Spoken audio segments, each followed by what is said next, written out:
Hey, BJ O'Neill here with Business Coach Mastery, talking about the value of slow growth. There absolutely is value in growing your Christian coaching, business coaching practice as a believer in a slow way. Now, I know this flies into the face of everything that we hear today about speed, quick, hurry, 30 days, before the end of the year, all these things come at us. And while there's some truth to some of those, but there is value in steadiness. There is value in a slower pace. And here's why. If you're looking to build a consistent, long-lasting, solid business coaching practice, speed by itself may be a challenge. Now, let me explain, because you maybe say, well, I need to get clients and I need to get clients quick. Absolutely. That happens all the time. You need to do that. We actually encourage when coaches get started with us using our Done For You system. We want to see you get the first client within the first 30 days. You may say, well, wait a minute, that's kind of fast. Well, not necessarily. And we're also talking about building a business of sustainability and long term. But you are going to have to do some things, quick, just to get some quick wins under your belt, just to get, some rhythm and mojo going, if you will.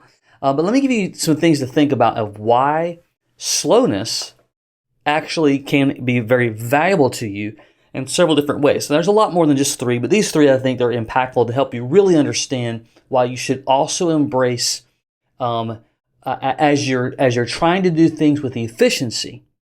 You're understanding that sometimes speed and a slower pace matters for long-term growth. Many years ago when I was a kid, my dad, who has impatience like I do, and my mom, who is a certified horticulturalist, very much understands why slow growth for plants, certainly certain kinds of them, if you want them to really give the impact, the beauty that God created them to do. So she wanted to plant I think corn was, I was very young, but she wanted to plant corn. A garden that had corn in it. And they go out there, plants it, and it's just taking time for stalks to come out of the ground. That did not sit well with my dad. So he, through his own discovery of some friends and some relationships, there's apparently, and I might botch this a little bit, so if you are a certified horticulturalist that I say this wrong, please don't send me an email and tell me, because I might get it wrong. But it was a type of nitrogen, essentially, that farmers use and that those that are building, growing crops use to expedite growth, which has problems to it. So the point of this is he goes and get the nitrogen, the fertilizer. He puts it out there on the crop like it had snowed. It was a white, powdery looking thing, if my memory recalls. Sure enough, within a few days, those stalks were coming up. They were coming up fast. Here was the problem. Yep, they were coming up really fast. A few days later, they were going the other direction. They were turning brown. Why? Because he applied the wrong strategy. Because he was trying to speed up something that isn't designed for speed. So yeah, there was some immediate success. There was some immediate growth. There was some immediate, hey, here we go, and excitement or whatever, followed by a crash. Why? Because it's not designed to do that. And the real truth is about building anything successful for long term, you have to make sure you understand that you can't just hurry everything. So again, yes, we want to see you get a first client or so pretty quickly, get some quick wins under your belt, get some excitement, get some rhythm and down. But if you're really looking for sustainability, you want to go at a slower pace. Let me explain. Number one, when you're building a foundation in any kind of business, especially a coaching practice, you're working through your philosophy, you're working through your values, you're working through just, your approach. And you just can't do all of that with clarity in the first 30 days, in the first 90 days. Like, you're going to adapt some things over time, and that takes time to do that. So you got to have some time to go through some things, to understand some things, to get some experience under your belt, to make those adjustments, to know what your philosophy really is going to be. It's okay to make those adjustments, but time is what's required. The second thing is relationships. If you're going to foster very valuable, real, and I know the word authentic is overused, but it's true, authentic relationships, they take time. Think about, your friendships. Think about your personal relationship. Think about your marriage. It just takes time to go through experiences, to have conversations, to experience life together, to know, how to work together. Well, when you're working with prospects, when you're working with clients, how you start out knowing them on the first day versus, several years down the road, it changes. Why? Time. That's why slower sometimes has value to it. And then the third is true sustainability and growth comes through adaptation. You don't know what you don't know until you know, right? And exactly what you're thinking about right now is likely going to shift. It may not necessarily change, but it's likely going to shift over time because of your experiences. It's going to shift because you've gotten some battle scars. It's going to shift because you learn what not to do. It's going to shift because you learn what kind of partnerships not to engage in, or what you don't prefer, or what you don't like. It's going to shift because you're going to begin to learn your conversation, your tone of voice, and so on and so on and so on.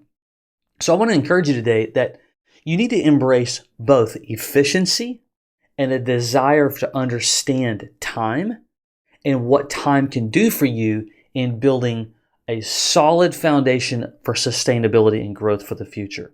If all you try to do is to hurry up every single thing, your website's going to be poorly written, your emails are going to be poorly designed, your conversations, people are going to feel your rush, they're going to feel your hurry, they're going to feel your speed. So you want to separate hurry and efficiency and growth of time.